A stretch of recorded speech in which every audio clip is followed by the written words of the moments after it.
Building Better Minds with Rob Cardwell.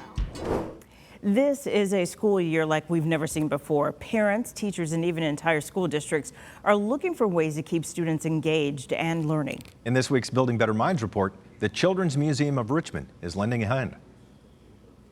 At the corner of Imagination Lane and Broad Street is a great opportunity for kids to learn through play. Really, we're showing parents that when they're playing, what's the learning that's happening that's kind of hidden by the play. The Children's Museum reopens later this month, but like schools, they've had to adapt. We're going to need markers for 2 people. For instance, offering virtual field trips for schools, homeschoolers, and pods of educators. Our field trip programs we've been modifying to do on a Zoom format, so you'll still have a live educator. They're not videotaped. They're live, so they're very interactive.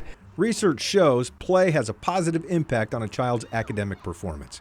Krista says a virtual field trip about animals included the kids playing and mimicking how the animals moved. That play led to learning and sharing. Everybody ran to go get their stuffed animals to talk about the animals that they have and what adaptations, what habitat they might live in. So we're looking at building that interactive because we know kids want to talk to each other. The museum also offers books to families who need them. We know how important it is for kids to have access to good reading material that they own, that they have at home and they can read over and over again. So here's some items that we just pulled out of the house. More than any other year, Seymour is trying to collaborate with a number of school districts to help kids learn during the pandemic. As we find that there's a need in the school, we've reached out to the superintendents, we've reached out to the elementary education director saying, what is it you're going to need? Virtually, and soon again with in-person visits, Seymour is giving school districts and parents options. Options for play and for building better minds.